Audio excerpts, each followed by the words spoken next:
سبحان اللہ ماشاءاللہ کونین دے والدہ گھر بار بڑا سونا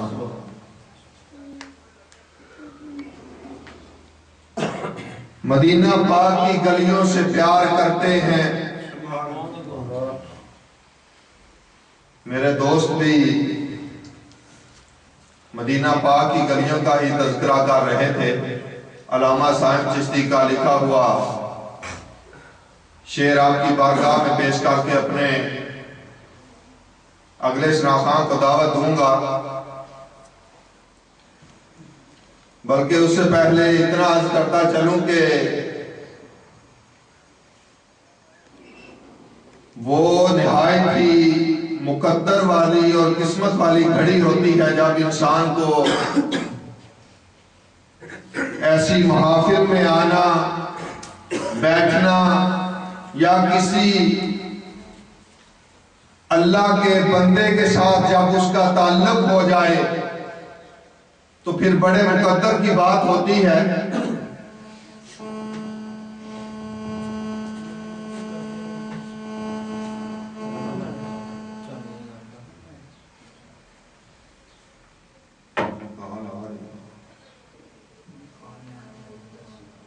تو دوستو حضرت مالک بن دینار کا ایک واقعہ مجھے یاد آ گیا کہ آپ اپنے خلیفہ کے ساتھ ایک بستی میں سے گزر رہے تھے ہماری ہی طرح کا ایک نوجوان اس بستی میں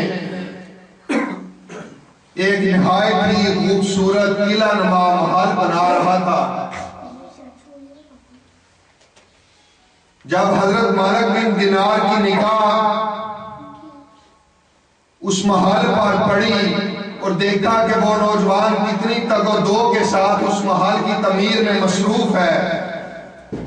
تو آپ اپنے خلیفہ سے عرض کرتے ہیں کہ کاش اس نوجوان کو معلوم ہوتا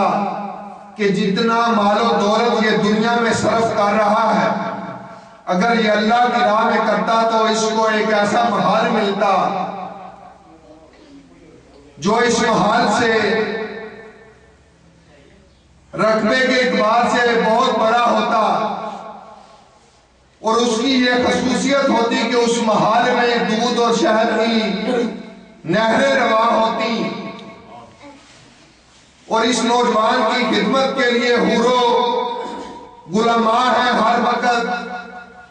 تابعداری میں موجود ہوتے کہ کب یہ نوجوان حکم فرماتا اور وہ اس کی خدمت کرتے تو بتانے والوں نے نہایت ہی خوبصورت نقطہ اس جگہ پر لکھا کہ وہ انسان بڑے ہی مقدر والا ہوتا ہے کوئی بھی ہو کہ کسی کو کوئی مخلص دوست اپنا خلیفہ کوئی یار اس کو مخلص مل جائے جو کسی ایسی جگہ پر اس کو مشورہ دے جہاں اس کو وہ بات یاد نہ ہو تو حضرت مالک بن دینار کے اس خلیفہ نے جب یہ دیکھا کہ آپ دریائے رحمت جو ہے وہ جوش پر ہے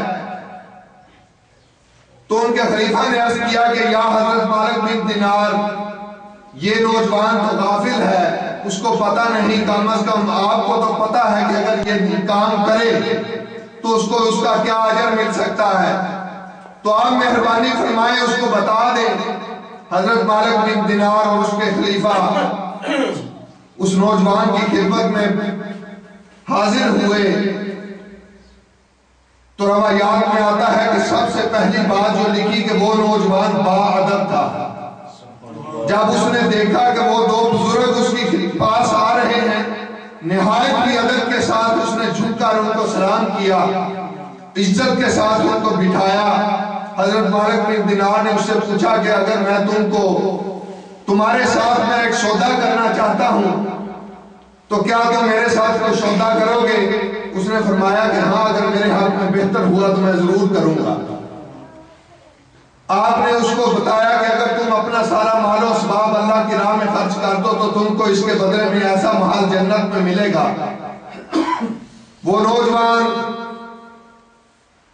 نے جب یہ بات سنی تو اس نے حضرت مالک بن دینار سے کہا کہ مجھے آپ کی بات منظور ہے سبحان اللہ لیکن میری بھی ایک شرط ہے کہ آپ کو یہ بات مجھے تحریری طور پر لکھ کر دینا ہوگی، کیونکہ کل قیامت کے دن اگر اللہ پاک کی بارگاہ میں سوال و جواب ہو تو میں اس کا کوئی اپنے ساتھ پروف دے سکوں۔ حضرت مالک بن دینار نے کہا کہ مجھے تمہاری یہ شرط منظور ہے۔ تو آپ نے فرمایا کہ اپنا تمام مال و دولت لے آؤ اور اس کو اللہ کی راہ میں خرچ کر دو۔ اس نوجوان نے وہ اپنی ساری اشرافیاں، ساری دولت لا کر حضرت مالک بن دینار کی خدمت میں پیش کر دی اور فرمایا کہ حضور آپ خود ہی اس کو اللہ کی راہ میں تقسیم کر دیں، اس سے بڑھ کر میرے لیے اور کامیابی کی کوئی راہ نہیں۔ تو حضرت مالک بن دینار نے ایک کاغذ منگوایا، اس پر آپ نے تحریر لکھی کہ میں اللہ کا بندہ مالک بن دینار فلاں بن فلاں سے یہ وعدہ کر رہا ہوں، یہ سودا کر رہا ہوں کہ کل قیامت کے دن جنت میں اللہ پاک اس شخص کو، اس نوجوان کو، یہ جو محل تعمیر کر رہا ہے اس کے بدلے میں اس سے 1000 درجہ بہتر یہ لوازمات اس میں موجود ہوں گے، وہ اللہ پاک اس کو عطا کرے گا۔ اور نیچے حضرت مالک بن دینار نے اپنے سائن کر دیے۔ اس نوجوان نے وہ پیپر اپنے پاس لیا اور اس کے بعد حضرت مالک بن دینار وہاں سے چل پڑے۔ چلنے کے بعد چند دنوں کے بعد آپ کے خلیفہ نے آپ کو یاد کروایا، مسجد میں بیٹھے ہوئے تھے، فرمایا کہ حضور چند دن ہوئے ہمارا ایک بستی سے گزر ہوا تھا، وہاں ایک نوجوان سے آپ نے سودا کیا اور تحریری طور پر ایک خط لکھ کر دیا تھا، اس کو کیا یاد ہے آپ کو؟ تو حضرت مالک بن دینار فرماتے ہیں کہ ہاں مجھے یاد ہے۔ وہ آپ کے خلیفہ جو تھے ان کو ایک کاغذ کا پرزہ جو ہے اس ٹکڑے کو مسجد کے محراب میں سے ان کو ایک ٹکڑا ملا، انہوں نے وہ لا کر حضرت مالک بن دینار کو پیش کر دیا۔ جب آپ نے اس کو دیکھا پڑھا تو وہی ٹکڑا تھا۔ آپ نے کہا کہ اس بستی کی طرف جانے کا اسباب کرو۔ تو دوستو جب حضرت مالک بن دینار اس بستی میں پہنچے، جا کر لوگوں سے پوچھا کہ وہ نوجوان کدھر ہے جس کے ساتھ ہمارا سودا ہوا تھا، تو بستی والوں نے فرمایا کہ حضور جب آپ کے ساتھ ان کی ملاقات ہوئی تھی تو اس شخص کی دل کی دنیا ہی بدل گئی تھی،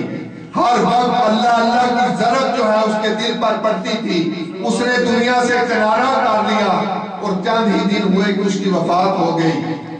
حضرت مالک بن دینار نے اِنَّا لِلَّهِ وَإِنَّا إِلَيْهِ رَاجِعُونَ پڑھا۔ اس کے بعد فرمایا کہ ایک کاغذ کا ٹکڑا میں نے اس کو دیا تھا، تو بستی والوں نے فرمایا کہ ہم نے وہ کاغذ کا ٹکڑا جو ہے وہ اس کی قبر میں دفن کر دیا تھا۔ تو حضرت مالک بن دینار نے وہ کاغذ کا ٹکڑا جو ان کے خلیفہ کو ملا تھا وہ سامنے نکال کر بستی والوں کو دیا، تو وہ حیران اور پریشان رہ گئے کہ یہ تو وہی کاغذ کا ٹکڑا ہے۔ تو دوستو کاغذ کا ٹکڑا وہی تھا، وہ قبر میں دفن بھی ہوا، لیکن فرق صرف اتنا تھا کہ اللہ پاک کی طرف سے اس کاغذ کے ٹکڑے پر تحریر جو ہے وہ تبدیل ہو گئی تھی۔ جب غور سے دیکھا گیا حضرت مالک بن دینار نے وہ تحریر پڑھی تو لکھا ہوا تھا کہ میں رب ذوالجلال جو ساری کائنات کا مالک ہے، اس نے اپنے اس بندے مالک بن دینار کا وعدہ وفا کر دیا جو اس نے ایک بندے کے ساتھ اس دنیا میں کیا تھا۔ میں یہ کاغذ کا ٹکڑا دنیا میں بھیج رہا ہوں صرف اس وجہ سے کہ مالک بن دینار کو میں بتا دینا چاہتا ہوں کہ جو سودا اس نے اس نوجوان کے ساتھ کیا تھا میں رب ذوالجلال نے اس کو پورا کر دیا ہے۔ ساتھیوں خوش قسمتی ہے ہماری کہ کسی بھی جگہ پر کوئی بھی اللہ کا نیک بندہ کسی جگہ ملے تو اس کا دامن پکڑ لو، ہماری بخشش کا سبب ہو جائے گا۔ تو میری عوام کے آخری شناخت